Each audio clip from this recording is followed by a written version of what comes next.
The good, the bad, the update.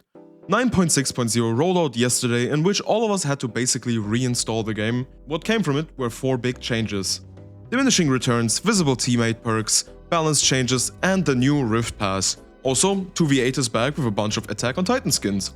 Let's start with the elephant in the room, the diminishing returns. They once tried to completely remove haste stacking altogether, which really backfired. This time around, they found a good middle ground for everyone. But as the law states, if you wanna please everyone, you end up pleasing no one. Diminishing returns sound really good on paper, but when you apply it in practice on a game like Dead by Daylight that is all about numbers, it begins to, slowly crumble away. The point of diminishing returns was to nerf a specific playstyle where you would stack a bunch of haste, healing, gen speed, hindrance, etc. perks and get massive value from them. It would suck for either role to encounter something like that, but most of it required some kind of setup. Now, with this change implemented, we'll see these stacking things less.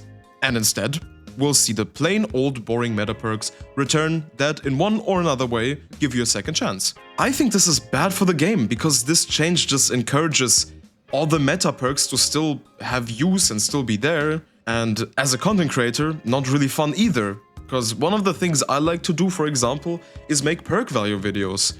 But with this change, the in quotations value is like half of what it used to be now. And don't get me wrong, I think diminishing returns are fine. They're good and healthy, but the way the diminishing itself works needs some number adjustments. Make the second value modifier not 50% less, but only 10 or 20%, so they're like at 90 or 80%. And then you can cut that down to a half or a third of it for the third or fourth value modifier. Visible team perks. I think this change is great and long due. It looks a bit jarring at first, but we'll get used to it. My only complaint I have is that we please need to remove the killer icon at the bottom or replace it with a basic killer icon on the survivor end. It just removes the element of surprise from the game, especially when you're going against a killer that is thriving at being undetected.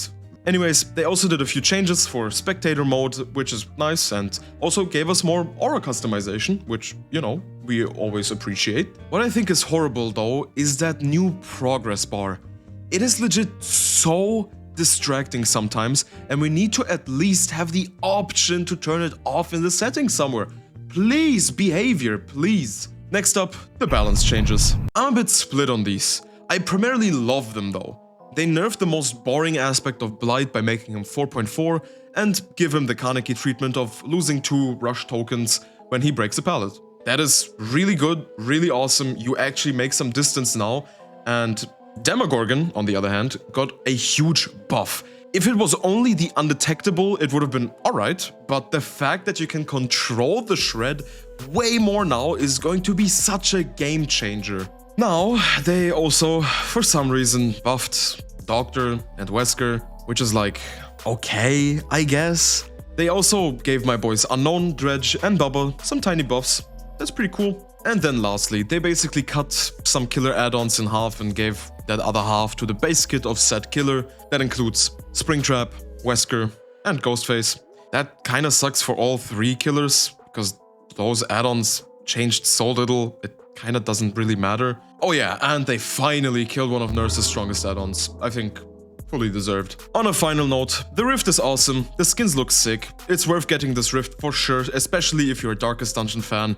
The Attack on Titan skins are mostly really cool. I hope they don't extend 2v8 this time. The changes are primarily positive. We're finally heading the right direction. We just need a bit of quality control and number adjustments, especially for some super specific perks. Mid-chapter 9.6.0 is a solid 7 out of 10. And with all of that said, I'll be seeing you later. Bye bye!